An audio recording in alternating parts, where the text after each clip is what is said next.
welcome to episode 42, our perhaps last and final Halloween-themed podcast. So I hope you all are gearing up for October 31st for Alu Haula.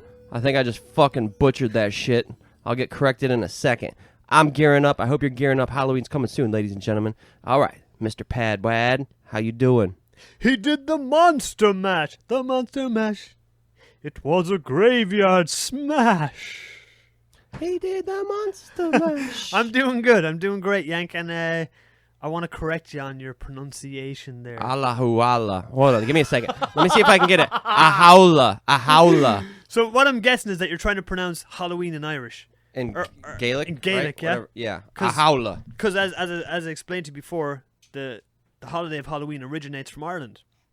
And it's called Iha Hauna. Iha Hauna. I'm so damn close. Hauna. I was so Iha Hauna. Iha Hauna. But good effort. At least you gave it a shot anyways, yeah. Iha Hauna.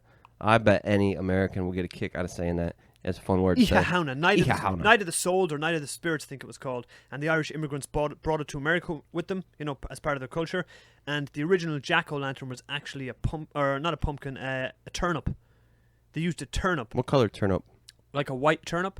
And they would put it in I think their doorways at this time of year to stop. There's a story. Maybe I'll tell it one day in the podcast about Jack. The story behind Jack, like Jack-o'-lantern. He wasn't allowed into hell and he wasn't allowed into heaven or something like that. And he was to roam the earth as a spirit. So I'll tell that story someday. That's where the jack-o'-lantern comes from. And then the Americans changed it into a pumpkin, carving pumpkins. But it originally started as turnips. That's sweet. I looked for some pumpkins. Unfortunately, that's a problem in Taiwan to get a proper pumpkin. Different types of pumpkin here, right? Right. It's like a round, like a oblong, green colored thing, not like this kind of round, chunky, big one we see in Halloween. Well, you can get pumpkins here. I just mean back home. Number one, you can go on haunted cornfield rides, or you can even go on rides through pumpkin fields, I think, which are really fun, pretty scary. I love getting chased. It's not really fun. Picking fucking pumpkins in fucking Australia for your second-year visa. That sounds like forced pumpkin picking. You were an indentured servant. Did you get shanghaied? I was hungry one day in the job, and the guy's like, "Oh, you bloody hungry? All right, hang on, I'll get you something to eat." And he stops the fucking truck, jumps over the fence, and grabs corn off the cob that's grown in the field. Comes back with 4 of them, and throws them to us. Goes, "There you go, you'll be fat and grand." I was like, thanks. That's pretty strange. Well, there you go. I miss that, though. I miss haunted cornfields, haunted houses, all that stuff. We don't have it in Taiwan. I'm pretty sure we don't have that in Taiwan at all. A haunted house, like a haunted house thing somewhere. They've really? all done it in Taoyuan, I think. Me and Chantal meant to go to it and we forgot. I want to go. Will you take me? I'll take you away to a place. And pumpkin farms like Taiwan, the pumpkins are just really small, like the people. I'm gonna leave. I love that silence there. I might keep that bit in. All right. And, what do you got for me? I ain't got shit today. This is your podcast today, Yank. I'm waiting for you. Tell me what you got. Excellent. I see. Okay. Well, we are talking. Before I even switch the screen, we have a screen, ladies and gentlemen. So now, well, you're not going to want to hear this, but for Paddy's sake, when I'm discussing something, I will now project the images onto a HDMI screen. That's not what it's called. Onto a computer screen and show it to him, and vice versa. Because as you guys have probably picked up, we sort of take turns hosting podcasts. Mm-hmm. So he's been doing the animal attacks, and I've been doing the everything else ones. Yeah. And I gotta say, this new screen we have here in the studio, this big screen we got here, there's a picture of a fucking creepy looking woman and a creepy looking man, and they're black and white photos, and they're freaking me out. This woman, she's on my left here. Everywhere I go, her eyes follow me. This is creepy, Yank. What the hell is this? God damn it! I kind of want to move my chair so I can see it better. All right, what is it? Who are these two people, and what's the topic for today? The man on the right is the founder of leggings. He was the first person to ever make or wear a pair of leggings. Like women's leggings? Yes, he was the very first, definitely only women's leggings. I don't know if men have leggings or not, but he's the founder of leggings. Like yoga pants types. Yeah, he's the OG, first man to ever make them. And what has this got to do with Halloween, murders, scary, grisly stuff? This man over here, this charming-looking chap. I can't say the same about the lady on the left. I think he looks friendly, and actually, as I've studied him over the past 6 days, I've really started to like him, and I've really developed a lot of sympathy and empathy for this guy.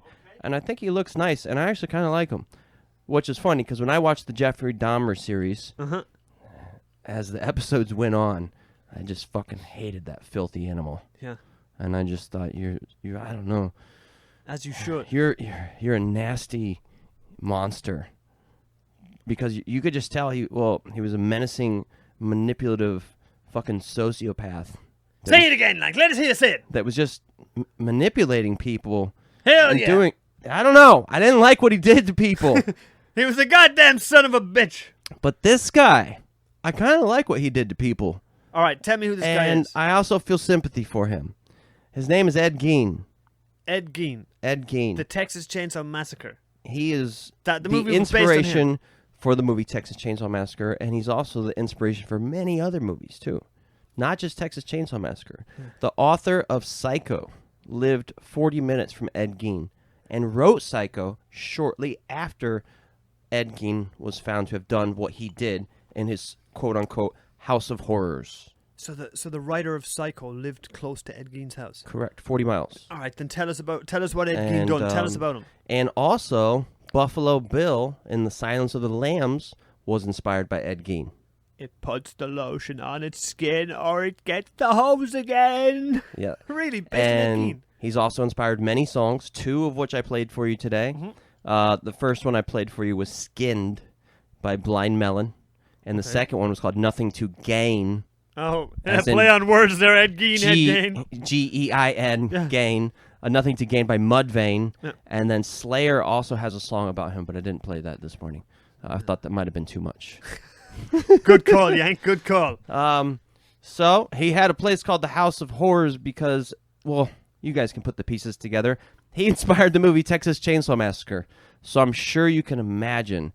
And I think I'm going to save the grisly, meticulous details until the end of the podcast. All right. We'll let the momentum build up. Okay, then tell us about Ed Gein. Cool. So if we're going to learn about psychopath, sociopath, crazy person, whatever, I think to really try to get to the roots of the situation, we should start with the parents. Is that his mother on the screen here on the left? That is his mother. She's creepy as hell. Her name was Augusta Gein. I'm sorry, Augusta Gein, but you did not win for me. You did not win the beauty contest, bitch. Just creepy, those eyes.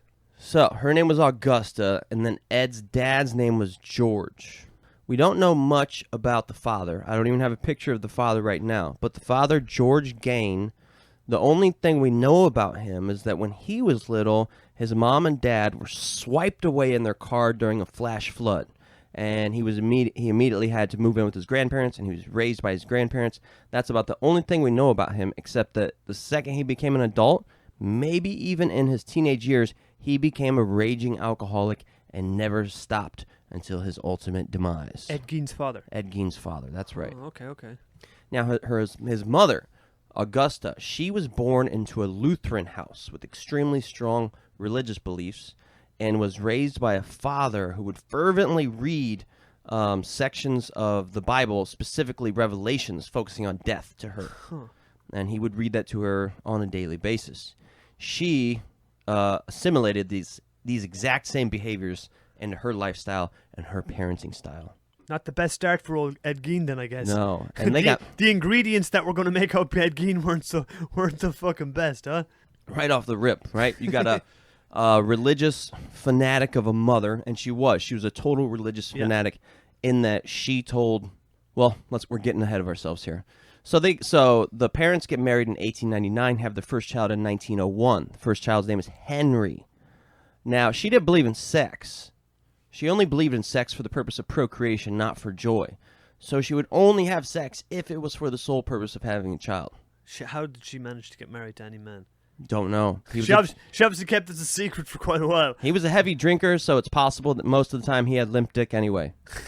Or he was getting it somewhere else. Or he was passed out. But yeah, people that tend to drink tend to fuck, just not their wife. Yeah. So they get married, 1899. They pop out the first baby, 1901. His name is Henry. About 4 years go by, and Daddy George starts to get, for lack of a better word, horny. Yeah. And he's like, baby, let's have another baby, whatever. Yeah. And she's like, all right, but only because I want to have a girl. And she agrees to start having sex for the purpose of having a girl. Yeah. She gets pregnant, baby comes out, not a girl. She's not happy. Up to the time of her birth, she prayed every night begging for a girl. Didn't get the girl, got a boy.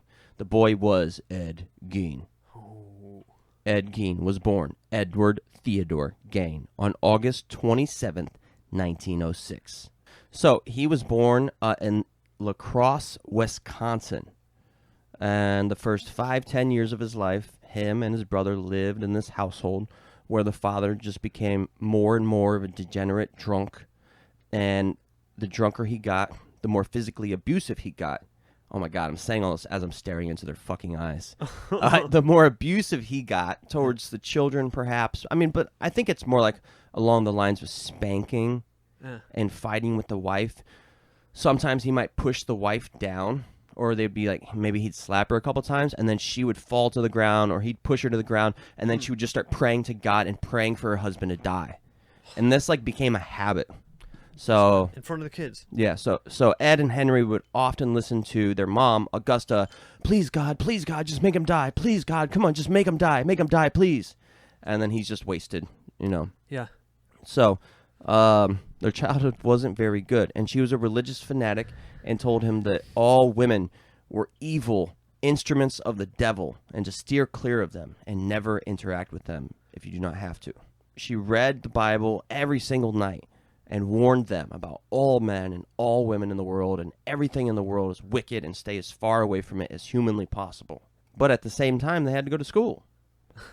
So Henry's going to school, Ed is going to school, but Ed was born with extra skin above his left eye. Take a look at this picture right here. Can you see that his left eye sags more than his right? No, Your Honor, I don't really see the difference there. Okay, yes, I do see. Yeah, his left eyelid is sagging down over his you eye. see this is an eye, and above that we have the eyebrow. Okay, all right. Yeah, and then here we have the sag. Okay, I see it. Yeah, I see it. So he was actually called Saggy Baggy Eye. But I still plead not guilty. He was called Saggy Baggy Eye. Really? That was his nickname at Saggy school. Baggy Eye. Saggy Baggy Eye. Saggy Baggy Eye Gein. Saggy Baggy Eye Gein. Dude, that's pretty much exactly what went down. Oh, shit. He was also very feminine and slightly smart, pretty good at reading, but socially awkward and didn't know how to make friends. And anytime he did make a friend and bring it up to his mom or try to bring the friend home, his mom would like freak out and be like, that kid is the fucking devil. You are never allowed to see that kid again. And then Ed would start crying because Ed was very sensitive and very feminine. And as a result, he got picked on at school a lot, and they called him Saggy Baggy Eye, which caused him to cry. Eventually, in 8th grade, he dropped out of school to work full-time on the farm and help take care of the family. I guess that doing that would be better than in this school situation, right? Better than fucking being called Eggy Baggy Saggy Eye. No, Aggie, I think he would have been much better off being called Saggy Baggy Eye and going to school. When we say this mom is a religious fanatic, this bitch is a fucking psych. Look at her, dude. She's looking at you right now. I know. She's been freaking me out. She looks like the devil. Look at her eyes. They have like this white shine to them. Yeah, she's been freaking me out since he put the picture up. And she read the Bible like every night, often the Revelations, man. And she's crazy. Can you imagine that? Well, everyone is evil. And so Ed started to worship her. He believed everything she said, and he worshipped her. Meanwhile, his older brother Henry, he dropped out of school at the age of like 12, 13. Would that be 8th grade? I think so. Yeah, I don't know. I don't live in America. I'm American. But as they got a little older, let's just jump to April 1st, 1940. This was the point when Ed's dad died.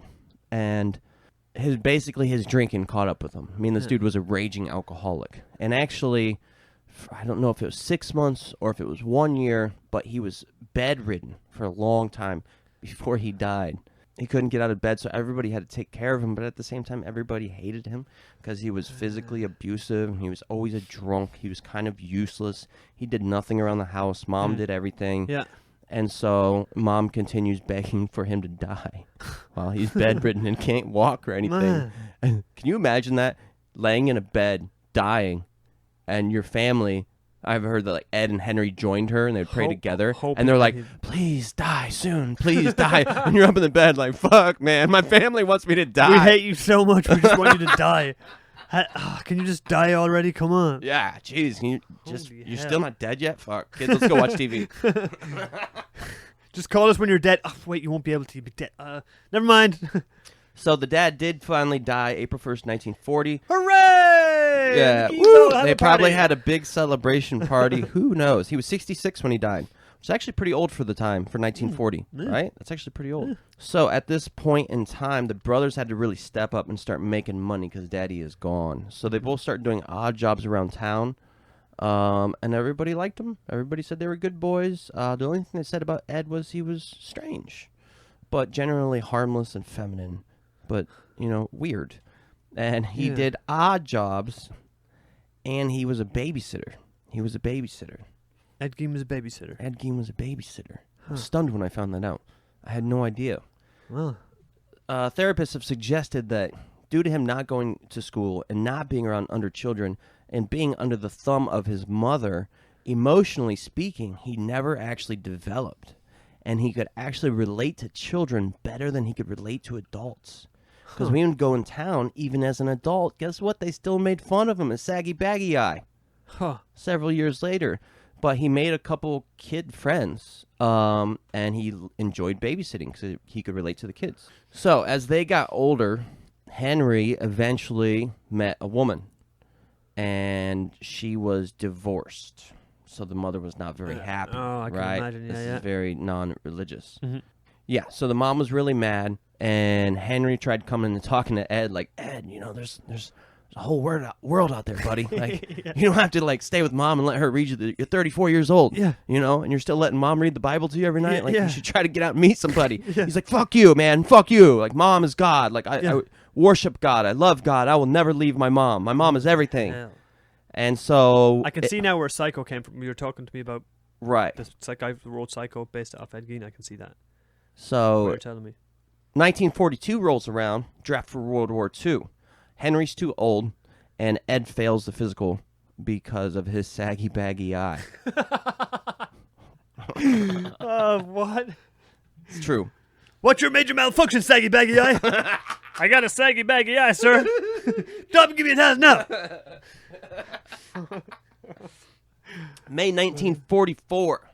I've read conflicting evidence, but I know this. There was a brush fire on the Gein property. Mm-hmm. Now, whether or not Ed and Henry started it, or it was accidentally started, I'm not entirely sure. But I've heard a rumor that they did it on purpose just to clear some land, or there was an accident. Either way, the fire gets out of control. Ed can't find his brother.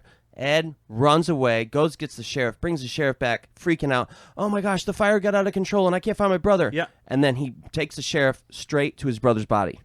They look at his brother's body. He's face down, and he is dead. And he's got bruises on the back of his head. They said he died of asphyxiation. Yeah. Oh, and so I think Ed killed him. Well, they said, what happened? Ed said, I don't know. I couldn't find him. So I came and found you, so you could help me find him. How did he die? I don't know. Then they eventually determined it as like an accidental death and that he had a heart attack and fell down in the fire and perhaps hit his head when he fell down. Huh. And that was that. Sounds a bit suspect to me. Little suspicious, you think so? What? Yeah, so you'd think if you died in a fire, it'd be from like smoke inhalation or third-degree burns. Yes. But he had no burns on the body. That's crazy. Or nothing. It was like, but he did have bruises on the back of his head. And he was laying face down. And another thing to consider is how do you hit your head? How do you hit the back of your head and land face down on the ground? And Henry had been talking shit about Augusta in recent years because he'd met this girl and he was getting out of the house. And Ed, meanwhile, was worshiping his mother. So it's rumored that they could have been fighting about the mom. And Ed got mad and fucked him up and killed him. And that this was his first victim, but nobody knows. Okay. But the bottom line is this. That motherfucker died. So now Daddy's he dead. Did. And the brother's dead. And now it's just Gein and his mommy. Just Ed and mother. Yep. And right after Henry died, Augusta had a stroke, a really bad stroke that got her bedridden. So then Gein had to take care of mommy. Read her the Bible every day, bring her food, do everything. even go as far as laying in bed with mom and cuddling her. This shit went down. You ever cuddle with your mom? When I was a kid, maybe. Right. Not as a 39, 34-year-old man. No. Yeah. Absolutely not. Well, he was born in Your Honor. He was born in 1906. So, yeah, he was 39. Holy hell. 35 to 39 years old. So he worshipped her, worshipped the ground she walked on. Absolutely. He believed she was not capable of doing wrong. Okay. So she had the stroke, and then eventually she recovered from the stroke due to his kind care and nursing. Yeah. And then one day they're going to visit one of their friends named Smith. Well, when they pull up in the car, what they witness is Mr. Smith beating his fucking dog to death, like bludgeoning it in the head with a club. What? Yeah. Mr. Smith needs a good hard smack. No, Ed thinks this looks crazy, but the mom doesn't really care. What she does care about is when his girlfriend runs out of the house telling him to stop. And Augusta freaks the fuck out because they're not married. And she freaks out and gets so angry, she ends up having another stroke. This time, so serious, she fucking died. What? She had freaked out so bad about this man living with a woman and them not being married that she had a stroke and died. Religion kills, people. Religion kills. Religion kills. She died on December 29th, 1945. All right. Right before the new year. Right after Christmas. Merry Christmas, Ed. You got the house all to yourself now. It'll be lonely this Christmas, Ed. She was 67 when she died. And this was December 29th, 1945. Ed was 39. She was 67. So here he is, 39, all alone. Got this big house. And I should tell you something that I forgot to tell you earlier. Which is, he was born in La Crosse, Wisconsin. Yeah. Which I did tell you. But eventually, they moved. The reason believed to be is that mom thought the whole world was fucking crazy and evil, and she wanted to get her family away from the world. Yeah. So they found this town called Plainfield. And then they moved 6 miles outside of Plainfield and got an extremely isolated house. Very, very, very far from town. Middle of nowhere. So she could protect them from the evil world filled with sinners. Good call. So this is the house he was left all alone in. Imagine this now. You're 39. Your dad died. Yeah. Then your brother died. Now, if this is you, yeah, it's a 50-50 chance you killed your brother. So that might make things weird. Yeah. But then your mother dies. All of a sudden, your whole family's dead. Yeah. You dropped out of school when you were in 8th grade. You've never had real friends. You've never had a social life. All you've had is this religious fanatic of a mother and a physically abusive alcoholic father. And now you're all alone in this big-ass house in the woods. Now you're all alone in this big house out in the middle of the field. So he continues doing odd jobs to support himself, and he continues babysitting. He makes a friend that's like a teenager, like a 16-year-old kid. Yeah. Brings the kid out to his house. He's like, hey, man, you want to see these shrunken heads I got? He's like, okay. Ed busts out these shrunken heads. Whoa, where'd you get those? Ed says, oh, my cousin was fighting in the war, World War II, and he was in the Philippines, and he got these shrunken heads and brought it back and gave them to me. Okay. The boy goes home and tells his parents. His parents are like, yeah, not surprised. Ed is a weirdo. I wouldn't be surprised. He got some shrunken heads from his cousin. Believable. Yeah. Another time, some other kids come over, and Ed busts out these bowls. And the bowls are made of human skulls. And they are pretty, let's take a look. Like a bowl you would have soup in, yeah? Correct. Like a bowl you would have soup in. Oh, like fucking, what was that, Indiana Jones? The Kingdom of the Crystal Skulls? Where they're eating the monkey brains? That's a brilliant Indiana Jones. That's the Temple of Doom. That shit was freaky. That's great. I loved that movie as a kid. Oh, okay, that's crazy, yeah. I'm pretty sure these are the real pictures. Yeah, that's crazy. Look at this. So Look at how the jaw is back. Yeah. Like he bent the jaw.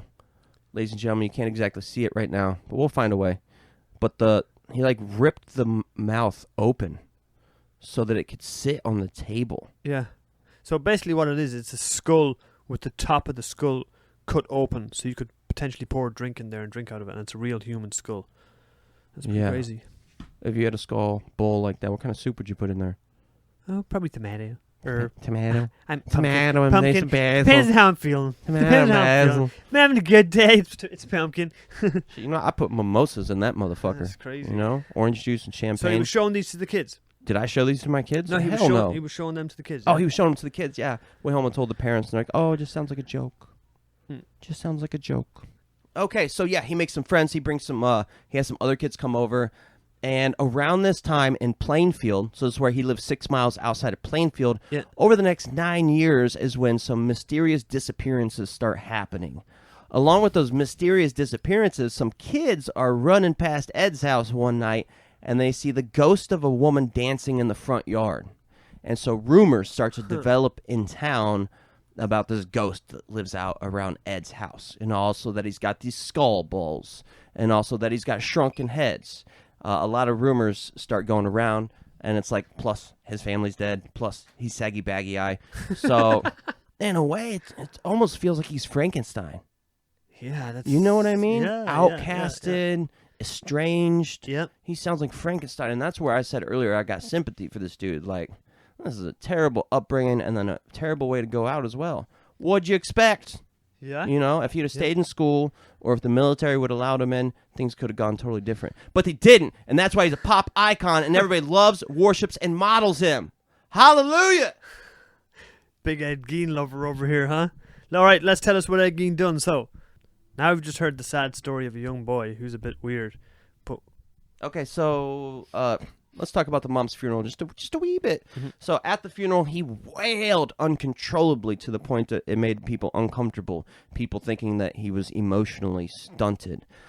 And after his mother died, what he did was locked up his mother's room and never touched it again.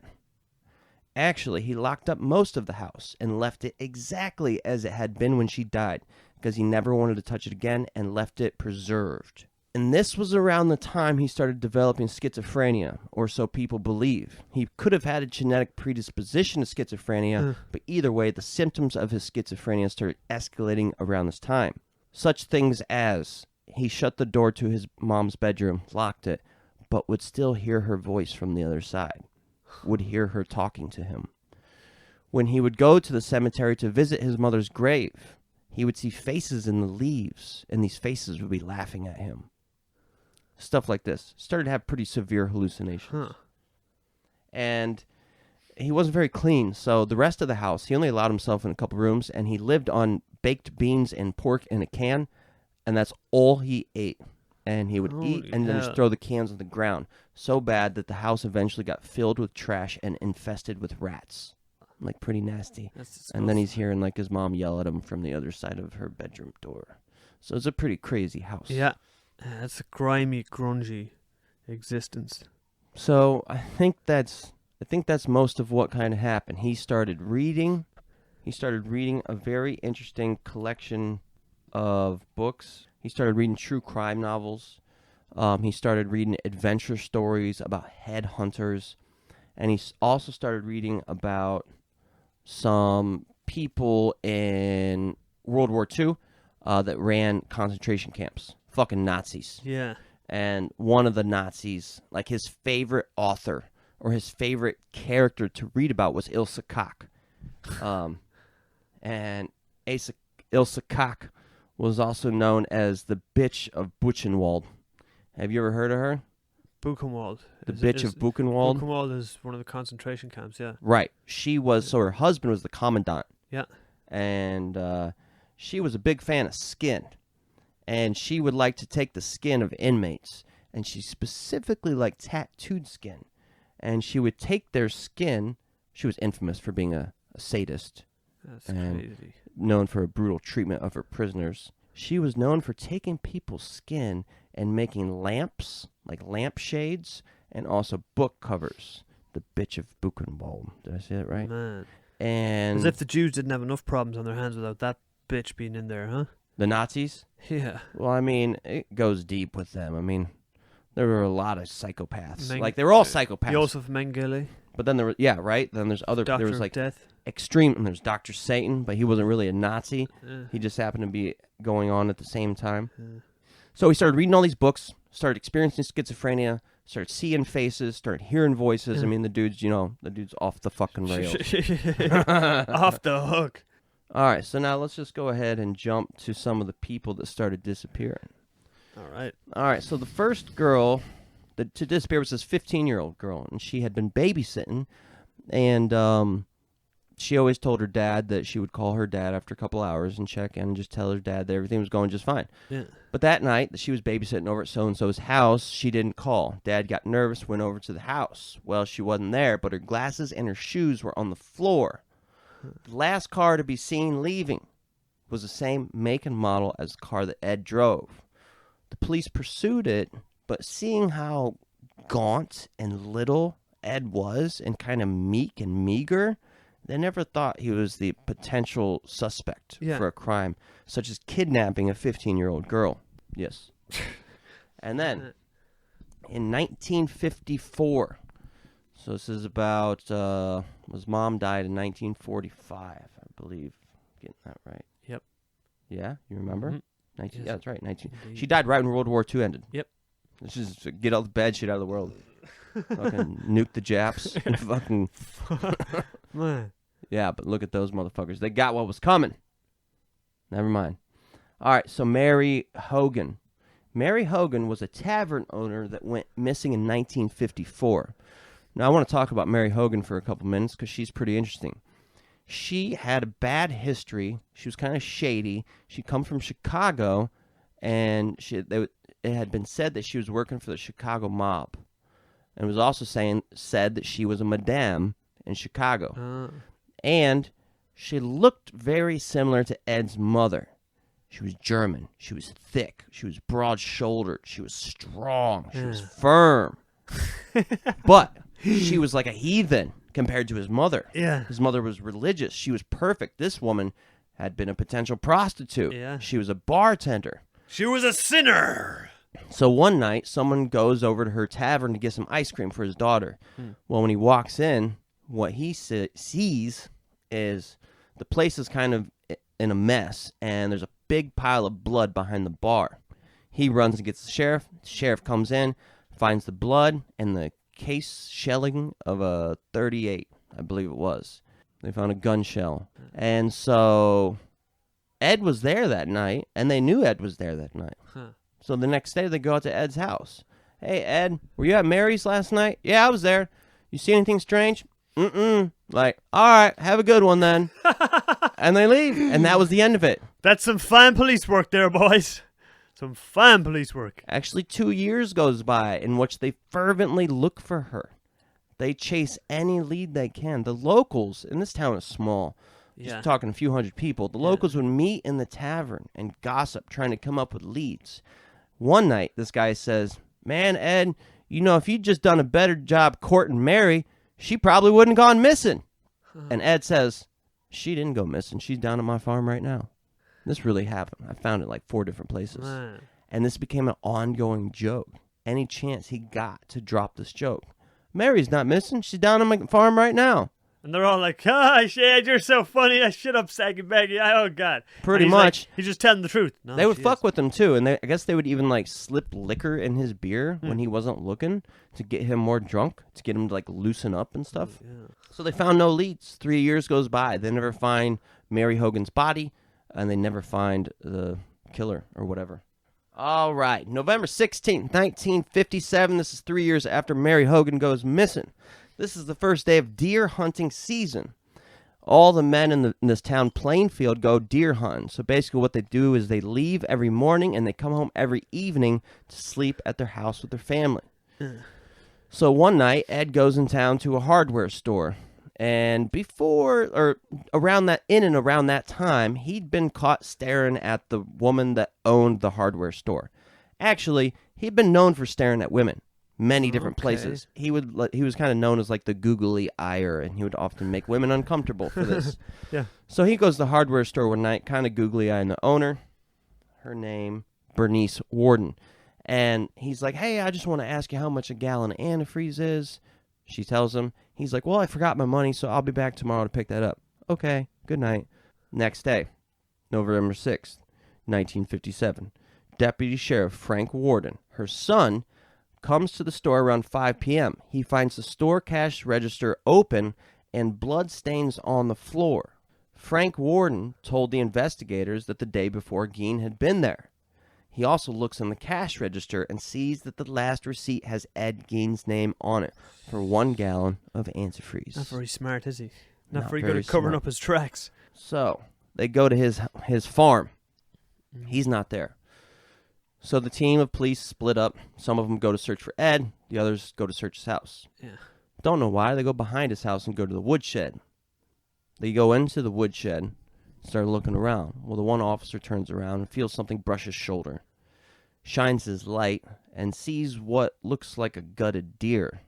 Ends up not being a gutted deer, ends up being Bernice Worden, upside down, decapitated, hung by her feet, and emptied of the insides. He had gutted her. That is mental. That's the real picture. Looks pretty damn real to me. That's insane. That's insane. Hung upside down, decapitated, with all of her organs removed. So that's what they find. Now they go and find Ed. Ed's arrested pretty quick, I would say. There's rumors about where he was. One said he was at a grocery store shopping. One said he was at a friend's having dinner. The one I like is he was at the Hills, and they had just cooked him pork chops. And he had just finished having dinner and was watching I Love Lucy when the police found him, arrested him, and took him into custody. So the police have now gotten him and got his house. If you take a look right here, Paddy Van Winkle, you'll be paying for that unfortunately, knowers, you don't see what we see. But we're looking at a picture of his house. We're going to find a way to put this together for you guys. Just take a look for a second. Okay. Moving on. Moving on. It's a creepy-looking house, right? You're thinking of Texas Chainsaw Massacre, right? Yeah, it's very Texas Chainsaw Massacre looking. Think about the things that went on in that house. We haven't even detailed it for the listeners yet. Maybe some of our listeners don't know who Ed Gein is, and I really wanted to save that for the absolute end to see if I could get any sympathy or empathy out of you first, because I felt some. So the county sheriff's deputy discovered Bernice Worden's body in the back shed. After discovering that, and I'll give you a quick description of it. Her body was decapitated. She was hung upside down by her legs with a crossbar at her ankles and ropes at her wrists. The torso was dressed out like a deer. She had been shot with a .22 caliber rifle, and the mutilations were made after her death. That's good to know. At least he didn't rip out her organs while she was alive. That would have been painful. Man. Holy hell. All right, sorry. Searching the house, the authorities found whole human bones and fragments, a wastebasket made of human skin covering several chair seats, skulls on his bedpost. This is true. Like the 4 bedposts on his bed had fucking skulls on them. That's mad. Female skulls, some with the top sawn off, kind of like the bowls we were talking about. Yes, also specifically bowls made from human skulls. Now available on Amazon. Just kidding. A corset made from a female torso, skinned from shoulders to waist. He had a thing called a mammary vest, which was breasts still attached to the stomach, and then with straps like a belt going around the back so that he could wrap it around himself. So he could wear their skin. He also had leggings. As I told you, he was the first person. Yeah. He was the first person to ever wear leggings. Nobody wore leggings before Mr. Gein. And the leggings were made out of what? People's skin. Women's skin. My God. He took women's shin, knees, and legs and carefully peeled it off and made leggings that he could pull up and cover his legs. It's insane. Did the same thing for his arms. He also made gloves. He also made masks. Yeah, like I said, he had masks. He also had Mary Hogan. Mary Hogan. She was one of the women that went missing? She was the bartender at the tavern. Okay. He had Mary Hogan's face mask in a paper bag. Remember, this was 3 years prior. They also found Mary Hogan's skull in a box. Been sitting there for 3 years. Bernice Worden. They found her entire head in a burlap sack. They found Bernice Worden's heart in a plastic bag in front of Gein's stove. They also found 9 vaginas in a shoebox. Just like that part cut out. That's mad. They found a young girl's dress and also 2 other vulvas from what appeared to be 15-year-old girls. I like this one. They found a belt that was made of female nipples. They found 4 noses. Oh, he had like a window shade drawstring, and the part that you grab with your fingers pull down was made of lips. What? And a lampshade made of skin and fingernails. His whole house inside was just decorated with people's skin and parts of their body. This is exactly right. So they get Ed into jail, and Ed refuses to talk until they provide him with a slice of apple pie and some cheddar cheese on top. Very particular is old Ed, huh? But yeah, well, he's been eating pork and beans for 9 years. Holy He wants hell. something different for a change. They bring that to him, and they investigate him. Interrogate him is probably the proper word. Yeah. And he told them that between the years of 1947 and 1952, this is basically, well, his mom died in 1945. So about 2 years after his mom died, he started going to cemeteries very often. He made as many as 40 visits to at least 3 cemeteries in attempts to exhume recently buried bodies. He, however, stated that every single time he went, he was in a dazed-like state. And sometimes he gained consciousness in this dazed-like state, stopped doing what he was doing, reburied the body, and went back home. So he went to the cemeteries a total of about 40 times. 30 of those times, he says he returned home. 9 of those times, he said he actually dug the grave, took out the body, and took the body back home. He would often, however, return the parts that he did not need. So sometimes he'd be going on a very specific mission, looking for specific parts, and he'd get those specific parts and return the rest, which shows he had some sort of empathy, right? Oh, I don't want to be wasteful. He also had a good work ethic because he had to dig up the body in the first place to get the body, then bury the hole, put the hole there, and then come back and then redig the hole and put the pieces back in and then cover it up again. That's good work ethic. People had trouble believing him because he was like a little guy. You know, he was feminine. He was not big. He was not strong. So the police asked him to prove it, and so he led the investigators to the locations, and they opened 3 graves that Gein said he had robbed. And he would always do it like right after he would read the newspaper, and he would read obituaries, and sometimes girls he knew would die or something like that, and he'd be like, yeah, I want that one. And he'd go over like that night because the soil in I want that one. Yeah, the soil in Wisconsin was really sandy, and so if it got hard, it'd be really hard to dig up. Yeah. And he also was never able to dig up his mother. He tried, but was not able to because they laid concrete above her body for some reason. So what he did do was go out searching for women that looked like his mother, like Bernice Worden, like Mary Hogan. He searched out women that were similar to his mother and took the parts he needed and or wanted. So was he trying to make his mother, like make another mother out of body parts from other women that looked like his mother? That is a very good question. What do you think? Something, yeah. I guess in some ways that probably was in his mind. How many people did Ed Gein kill? How many did he murder? I think he confessed to only 3 or 4, but we'll get there. Right. We'll get to more details later. Stay tuned. When they opened the graves, they were found exactly as Gein had described. 2 of the exhumed graves were found empty. One had a crowbar in place of the body. Another casket was empty, and one casket Gein failed to open because he lost his pry bar. And another grave, most of the body was gone, but they had found that Gein had returned some rings and body parts that he didn't need. So you were just speculating as to why Gein did this. I mean, I think it's a lot of speculation, and I think everybody has their own opinion, but it sounds like he was trying to create a woman's suit so he could become his mother to, literally crawl into her skin. Gein denied having sex with the bodies because he said they smelled too bad. That's a quote. They smelled too bad. Let's just stop. He tried to make Let's just stop for a second. He tried to make a mother suit so he could crawl into it and into his skin. It's so wild. It's so insane. It's so mental. Now, when he was a kid, he sometimes said, I wonder what it's like to be a girl. I wonder what it would be like to be a girl. Yeah. So in a way, dude, it's kind of like he's just a fucking transvestite or transsexual. Yeah. I don't know the difference. But it sounds like that's what he was. And in 1945-ish to 1954, you couldn't even be gay then. Yeah.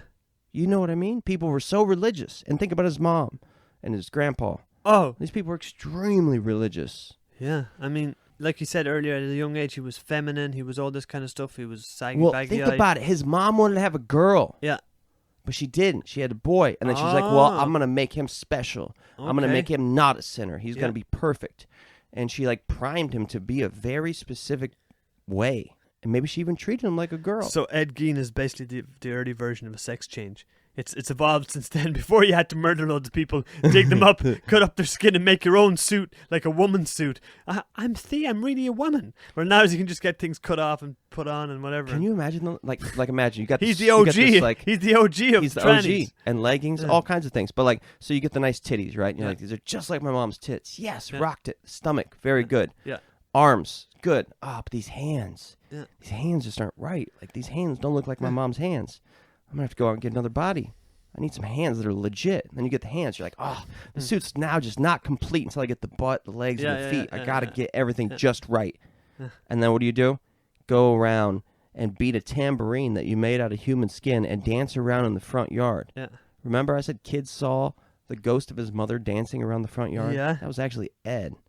That was Ed dancing around the front yard in all this skin from all these bodies he had dug up and a few that he had killed. That's absolutely insanity. It's the maddest thing ever. It's every horror movie. You just talked about Silence of the Lambs being based off this too, or the character of Buffalo Bill. And in that movie, or in that book, that's what he's doing.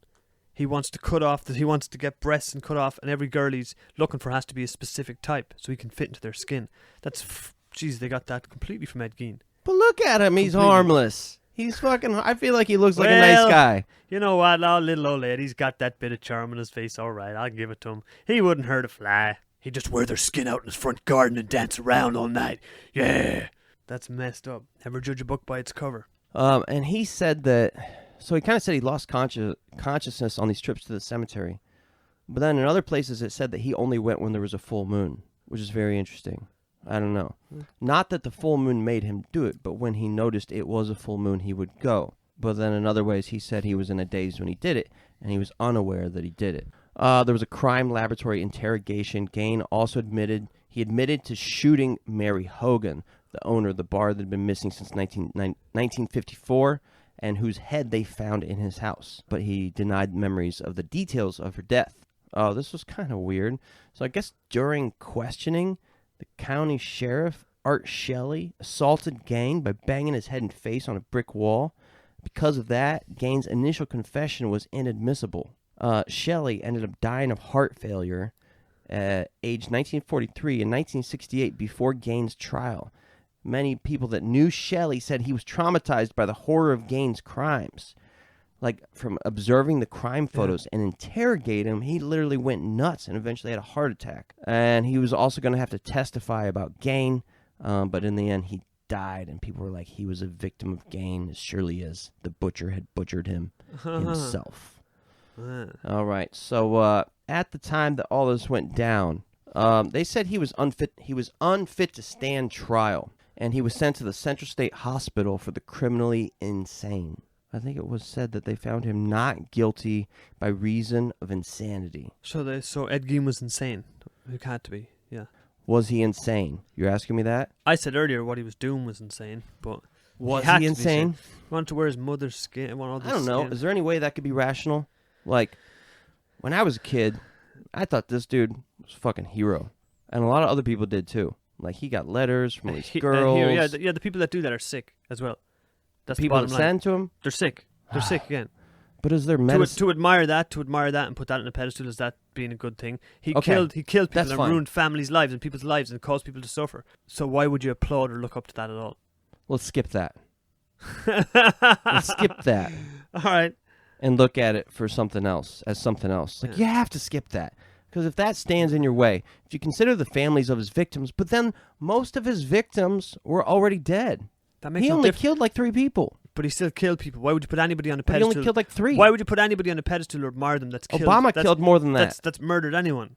Obama killed more than that with droids. I don't fucking admire Obama either. Drones. I don't admire Obama either. There's very few people I do admire. You know what I mean? But it's like, people used to do the same thing with Jeffrey Dahmer and different people like that. John Wayne Gacy, send them letters and love letters. I want to have your child. And a lot of these people get married in prison. And it's like, what? Bring them out the back with 1 bullet. Bang. Gone. See you later. That's it. On November 21st, 1957, Gein was arraigned on 1 count of first-degree murder in Washahara County Court, where he pleaded not guilty by reason of insanity. Gein was then diagnosed with schizophrenia and found mentally incompetent and thus unfit for trial. That is what I was trying to say earlier. Okay. And so then he was sent to a mental hospital. About a year after he was in the mental hospital, his quote-unquote house of horrors was destroyed by fire and burned to the fucking ground. What? Yeah, which was funny because they were about to auction it off, and people were lined up ready to pay buku bucks for the contents. The only thing that made it away was this car, and the car was bought by like this dude that worked at the circus and would charge 25 cents a person to sit in the car. And I believe on his first night, he had like 2,000 people come to the car. Gold mine. So that's the only thing that's left of Ed Gein. The only... Is that car correct? The car from the house. I wonder where that car is today. Don't know. In 1968, doctors determined Gein was fit to stand trial. Now, let me tell you what happened over those 10 years that he was in the mental institution. He was a model patient. They got him on meds, and he was like perfect. He was spot on. They never had a problem. He was very well behaved. Every once in a while, he would confess to other patients, only during full moons, about what he used to do to the women, what body parts he would take, and the kind of things he would make. It's really said that he only talked about it during the full moon. Once again, not sure if he did it on purpose, consciously, or unconsciously. Yeah. But he was a model patient, so after 10 years, they said, you know what, this guy is, he's sane now. He at least knows the difference between right or wrong, and he's fit to stand trial. And so he did. The trial began on November 6th, 1968, and lasted 1 week. Gein was found guilty of first-degree murder, and then there was a second trial dealing with his sanity. He was ruled not guilty by reason of insanity again, and they ordered him back to the fucking Central State Hospital for the criminally insane. He spent the rest of his life there. They only tried him for one murder because, I don't remember, prohibitive costs? Jesus, they charged him for the murder of Mrs. Warden from the hardware shop, although he also admitted to killing Mary Hogan, the bartender from the tavern. But either way, they said he was not guilty by reason of insanity. They're like, this dude is definitely 150 million% crazy, and we cannot hold him accountable for his actions. So we're sending him to the mental hospital, and he just stayed there for the rest of his life. And he did, until he died in 1984 at 77 years old. After he was arrested, the town went crazy because all of the media, all the news people that were around his house, and then also like the pop culture explosion, like the amount of people that were going there and worshiping him and wanted a piece of his house or wanted to pray to the land. I'm assuming like pure fucking Satanists. And actually, when he did eventually die, here's a picture of his tombstone, and he was buried next to his mother, in between his mother and his father. But the problem is, people would go to his tombstone with a hammer and a chisel and chisel off pieces of his stone and take it home until eventually the whole stone was gone. His grave now remains unmarked, although everybody knows where it is. Right next to his mother's. Right next to his mama's. I wonder what kind of... Okay, where's the Ed Gein in the world now? Like, what's the Ed Gein in the world do now? Meaning that's happening right now. Someone's doing some sick shit like that right now, and hasn't got caught yet. China. Everybody's doing it in China. Just hasn't got caught yet. You are going to talk about harvesting organs, right? Earlier I did, yeah. Yeah, but actually earlier is in the future. I talked about it already. Or is this? Are we in the past now? I don't know. I forgot. I don't know if we're in the past or the future, but we're in one of them. Either way, harvesting organs as a business, right? Ed Gein was not money driven. Dr. Satan was money driven. People today selling organs, they're money driven. The only difference is like, why was he doing this? But like, I mean, where's he now? Okay, he done that. Okay, think about all the serial killers. Think about Dahmer. Think about John Wayne Gacy. Think about Ted Bundy. Think about Ed Gein. Think about the Nightcrawler, Richard Ramirez. Someone's probably doing that now, and they just haven't got caught yet in America. Let's say in America or somewhere like that, and they haven't got caught yet. And then the next big serial killer, like who's the next big serial killer? Well, listen, where did Gein get the idea to do what he did? He was insane. Ilse Koch. Oh, the book. Ilse Koch, the girl, the bitch of Buchenwald. Okay? It's about the Koch. Yeah. The Koch made him do it. He read true crime novels. Yeah. He read adventure stories about headhunters. And he read stories about Ilse Koch taking their fucking skin and making lampshades and book covers and stuff like that. So Jeffrey Dahmer, when his dad was talking to him, he's like, "Yo, son, I think I know what we can do. We can plead not guilty by reason of insanity, and then we get you sent to a mental hospital. Yeah. I think we can do this because there was another guy before you that did it. His name was Ed Gein." Yeah. His son, Dahmer, says, "Oh, I think I heard of him. I think I read about him in a comic book." So the people do this because they learn about somebody that did it before them. Ed Gein studied Ilse Koch. Yeah. Dahmer studied Ed Gein. They get the idea from somebody. And when we started getting access to social media, this is old school social media. Yeah. Magazines are the old form of social media. Yeah. Today, we have social media in the fucking phone, which is way worse. We have access to everything. Yeah. Back in the day, we got highways. Yeah. We got magazines. We got newspapers. We got books. We suddenly had the ability to see what people were doing all over the world. Yeah. Very true. That accessibility made people even more crazy because they're like, "Whoa, I want to try that too." Yeah. And now today it's even fucking crazier, right? The fucking porn we have access to, where I can watch a girl get fucked by a horse or a pig. Yeah. Actually, I could do that like 15 years ago. Yeah. That's crazy shit, man. That's crazy shit. Even Bundy said that. Ted Bundy said that the violent pornography magazines he was looking at were also giving him inspiration to kill and give him a desire to do what he was doing. Yeah, I don't know anything about Bundy, But the same thing. Everybody gets their inspiration from somewhere, right? Can inspiration ever organically come from nothing? Like me wanting to get big, me wanting to get strong, fast, handsome, successful. I get that from seeing people who are already doing it. You model the people you love. I'm baked. You model the people you love. So on that note today, listen, guys, ladies, everyone, whatever you are, if you want to be a girl, if you want to be a boy, that's fine. Just maybe don't murder people and take their skin.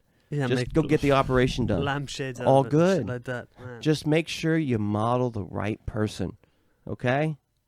I want to end this podcast on this note. Model the right people. We love you. Fucking happy Halloween. How do we say it in Gaelic? Ihahauna. Happy Ihahauna, people. I wish I knew how to say that now. Happy Ihahauna. Happy Ihahauna. Get it on. Get it on, my knowers. Watch some good horror movies. Watch some good horror movies on Halloween night. Come on, bring back some old school. Get it on VHS, something like that. Yeah. Watch House of a Thousand Corpses. That was also inspired by Ed Gein, and it is my favorite horror movie of all time. House of a Thousand Corpses, baby. Peace. Later.